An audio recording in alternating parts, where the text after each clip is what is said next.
پہلے ایک بھائی ہم نے ناراض کر لیا ہے، تو جو جن کی جگہ بنتی جائے گی آبویسلی ان کی بنائیں گے ہم. اسٹوئک صاحب آپ کوشش کرتے رہیں، یہی کہہ سکتے ہیں آپ معذرت کے ساتھ. جی یہاں اسٹوئک صاحب ابھی ایک صاحب یار ناراض ہو یہ گئے. اچھا وہ آ بھی نہیں سکے فیصل صاحب، پتہ وہ نہیں آئے وہ بھی نہیں دوبارہ. اچھا اسٹوئک صاحب کو آج آ جانا چاہیے. اس دن ہماری سٹریم پہ بین کے لیے بہت زیادہ ہم نے بھائیوں کو ناراض کیا بہت زیادہ، لیکن وہ پھر بھی نہیں آ سکے، تو امید ہے آج آ جائیں گے. جی انشاءاللہ. جی مامون احمد صاحب. اچھا ہمارے پاس جو ہے تقریباً 20 منٹ باقی ہیں. جی حضرت اگر تھوڑا تیزی سے اگر ہم لے لیں گے نا حضرت کالرز کو، ہاں تو ہو سکتا ہے جگہ بنتی جائے. جی جی جی جی جی گو ہیڈ مامون احمد. السلام علیکم مفتی صاحب، آواز آ رہی ہے؟ آ رہی ہے. جی مفتی صاحب آپ یہ کہنا تھا مفتی صاحب 2-3 سال پہلے آپ نے عارف محمد خان سے بات کی تھی، جی تو اتنے آپ سے اس سے بات ہوتی ہے کیا؟ نہیں ہوتی نہیں ہے، بس ہوئی تھی. ہوئی تھی. اب تو ضرورت آ گیا ان سے بات کرنے کے لیے، کیونکہ ٹرپل طلاق بل پہ اس نے اپنے منتری منڈل پر آواز غائب ہو گئی. اور 11 آروپیوں کو گرفتار. نہیں خیر آواز آ رہی ہے؟ ہاں آپ کی آواز نہیں آ رہی. میں سمجھ گیا ہوں کہ آپ یہ کہہ رہے ہیں کہ عارف محمد خان سے بات کریں. کبھی موقع لگے گا تو بات کریں گے انشاءاللہ. ٹھیک ہے ٹھیک ہے، اوکے تھینک یو. چلے ٹھیک ہے. السلام علیکم. ٹھیک. اچھا جناب حسین حسنی صاحب کیا حال چال ہے؟ السلام علیکم، کیسے ہیں؟ وعلیکم السلام. وعلیکم السلام. السلام علیکم عامر حق بھائی. السلام علیکم، کیسے راجا بھائی؟ اچھا یہ کچھ لوگ جو ہے دوبارہ آ رہے ہیں اسکیپٹک ایگنوسٹک. آپ کو ایک ان کو مرتبہ نکالتا جاؤں گا میں، ہاں جی جی ان کو جی نکالتا جاؤں گا میں جی جو گو دوبارہ ہیڈ. آ رہے ہیں. سوری. جی حسین صاحب. 2 سوال ہیں. جی پہلا سوال یہ کہ میں نے آپ کو فون کنورسیشن میں بتایا تھا کہ میں 2020 سے میں قرآن کی روزانہ بھی تلاوت ہوتی ہے ترجمے کے ساتھ. اب میرے ساتھ ایک عجیب سا معاملہ یہ ہو رہا ہے کہ آدمی کو قرآن پڑھ کے نماز پڑھ کے سیٹسفیکشن ملنی چاہیے. میرے اندر سے ایک عجیب سی فیلنگ آ رہی ہے کہ آئی اسٹل فیل انکمپلیٹ. میں کیا کروں اس کے بارے میں؟ دیکھیں یہ ایک مفتی صاحب مجھے معافی چاہوں گا، مجھے آپ تھوڑا سا آپ نے توقف کیا تو مجھے لگا کہ شاید آپ جوہلا کو موقع دینا چاہتے ہیں، تو اس لیے نہیں مطلب یہ تھا. آپ میری بات غلط مطلب سمجھے. نہیں حسین صاحب وہ آپ کو نہیں کہہ رہے ہیں، وہ آپ کو نہیں کہہ رہے ہیں. جی گو ہیڈ. میں اپنی بات کر رہا ہوں. حسین بھائی دیکھیں میں عرض کر دیتا ہوں، جو سوال آپ نے کیا ہے نا بنیادی طور پہ یہ مفتیوں سے نہیں، یہ ملنگوں سے پوچھے جانے والا سوال ہے، کیونکہ اس کا تعلق شریعت سے نہیں ہے، اس کا تعلق جو ہے وہ دل کے معاملات کے ساتھ ہے. اور میں اس کا جواب دے دیتا ہوں، اس لیے کہ میں بھی میں کچھ اور عرض کرنا چاہ رہا تھا. نہیں آپ نے بھی بات غلط مطلب لیا. نہیں غلط مطلب نہیں ہے، وہ آپ وہ صحیح سمجھے ہیں. آپ یہ کہنا چاہ رہے ہیں کہ نماز آپ پڑھتے ہیں لیکن جو ایک سیٹسفیکشن ملنا چاہیے وہ نہیں مل رہا، یہی سوال ہے نا؟ مطلب نہیں تھا میرا کہنے کا مطلب یہ تھا کہ میری جو پیاس جو ہے نا علم کی اور بڑھ رہی ہے، اس کا میں کیا کروں؟ میں اور کیا میں پڑھ سکتا ہوں جو میں اپنی علم کے پیاس کو بجھا سکوں؟ میرا مطلب یہ تھا. میں وہی آپ سے عرض کرنے لگا تھا کہ یہ سوال جو ہے نا یہ مفتیوں والا نہیں ہے، یہ ملنگوں والا ہے. یہ میرے جیسے بندے سے پوچھا کریں. دیکھیں ہوتا یہ ہے کہ انسان جب عبادت کرتا ہے، نماز پڑھتا ہے، اور یہ میں آپ کو جو باتیں بتا رہا ہوں یہ بالکل اس کو آپ سیریس پہ شک نہ لیجیے گا، لیکن میں آپ کو بتا رہا ہوں کہ اس کا تعلق شریعت سے نہیں ہے، اس کا تعلق روحانیت سے ہے. کہ قرآن کی بہت سی آیات ایسی ہوتی ہیں جو انسان کی شخصیت کے ساتھ براہ راست کمپیٹیبل ہوتی ہیں. تو جب انسان ان کو پڑھتا رہتا ہے تو وہ قرآن کی آیت اس کو اپنی طرف کھینچتی ہے، بلاتی ہے. ضروری نہیں کہ ایک آیت ہو، وہ صورت بھی ہو سکتی ہے کہ تم اس سے ایسے نہ گزر جاؤ، اس کا ایک ڈیپر مطلب ہے جو تم نے سمجھنا ہے. تو وہ بے چینی ایسی ہی ہوتی ہے، جب بھوک لگے تو معدے کو بے چینی ہوتی ہے نا کہ کوئی خالی پن سا ہے، اس میں کوئی چیز جانی چاہیے. تو وہ آپ بلکہ ہمارے پاکستان میں ایک انٹلیکچوئل تھے، وہ کہتے تھے کہ جو آدمی قرآن کی آیات کو، ان کے کہنے کا میں تھوڑا سا اپنے طریقے سے ان کی بات کو کہہ رہا ہوں کہ جو قرآن کے بلاوے پہ بار بار نہیں جاتا نا تو ایک وقت آتا ہے کہ قرآن کی آیتیں بھی اس سے پردہ کر لیا کرتی ہیں. یہ تصوف کی دنیا کی بات ہے. تو میں آپ سے یہ کہوں گا کہ جو قرآن آپ پڑھتے ہیں نماز میں رک رک کے الحمدللہ جب آپ پڑھتے ہیں، رب العالمین پڑھتے ہیں، تو ہلکا ہلکا وہاں پہ توقف کریں کہ اللہ نے اپنے 99 صفاتی ناموں میں سے ایک بھی استعمال نہیں کیا، بلکہ رب کیا. یہ کیا تو کیوں کیا؟ عالمین میں کون ہے؟ حمد کس کی ہے؟ تعریف ہے یا تعارف ہے؟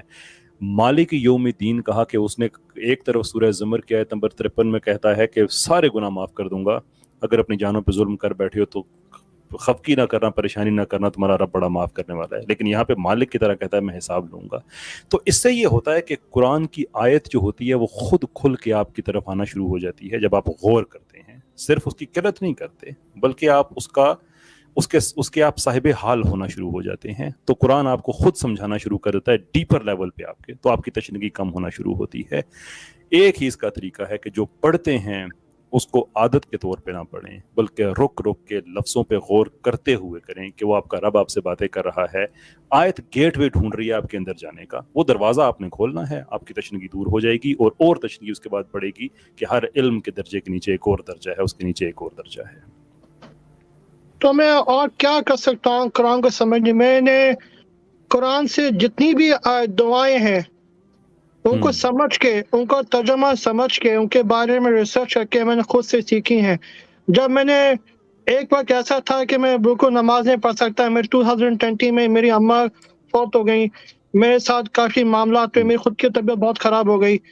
तो एक तरफ से अल्लाह की ऐसी मदद आई कि वो जो सूरह दोहा की जो आयत है जिसमें अल्लाह ताला फरमाते हैं कि हम तुमको इतना नवाजेंगे कि तुम बिल्कुल कंटेंट हो जाओगे, कि उसकी तशरीह मेरी लाइफ में से बैठती है कि अल्लाह की ब्लेसिंग मेरे पर इधर से आ रही है, इधर से आ रही है, बिजनेस में, रियल लाइफ में, इधर से मैं उसको संभाल नहीं पा रहा हूँ कि मैं अल्लाह का क्या करूँ कि अल्लाह का मैं शुक्र अदा कर सकूँ।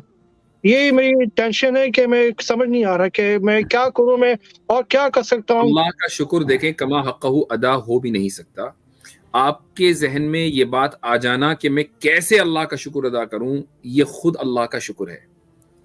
ठीक है, मतलब कि अगर इंसान को अल्लाह ताला के सामने आजिज ही होना चाहिए कि मैं शुक्र अदा करने पर कादिर ही नहीं हूं कि तेरे इतने इनामात हैं। तो इसीलिए आप जो दुआएं मासूरा हैं वो हदीसों में हों या कुरान की हों, वो दुआएं पढ़ते रहें, ज़िक्र इलाही को बढ़ाते रहें, ज़िक्र इलाही को थोड़ा सा इंक्रीज कर दें और इंशाअल्लाह। और जो कुरान की जहाँ तक बात है कि कुरान की जो दूसरी तफसीर मारिफुल कुरान है या और भी जो दीगर तफसीर की किताबें हैं उनको पढ़िए, इंशाअल्लाह अल्लाह ताला आपके इल्म में इजाफा फरमाए। और दूसरा आखिरी चीज़ मैं इसमें ऐड कर लूँ हुसैन हसनी भाई, देखिए मेरी एक सईंग है कि अल्लाह ताला का शुक्र कहने में और अल्लाह ताला का शुक्र करने में बहुत फ़र्क होता है। तो जो हम कहते हैं ना कि अल्लाह ताला का शुक्र है बड़ा, वो हम सिर्फ कहते हैं, करते नहीं हैं। अल्लाह का शुक्र ये हुआ करता है कि जिस अल्लाह ने आपका मैदा भरा हुआ है तो आप यकीनी बनाएं कि आपकी गली में कोई भूखा ना सोए। अल्लाह का शुक्र करना ये होता है कि जब अल्लाह ताला ने आपको ये इल्म दिया है, कुरान की तरफ आपको लेके आया है, तो फिर किसी गरीब का बच्चा कुरान पढ़ने से इस वजह से महरूम ना रह जाए कि उसने अपने बच्चे को मजदूरी के लिए भेजना होता है, उनके घर के हालात इतने ख़राब हैं।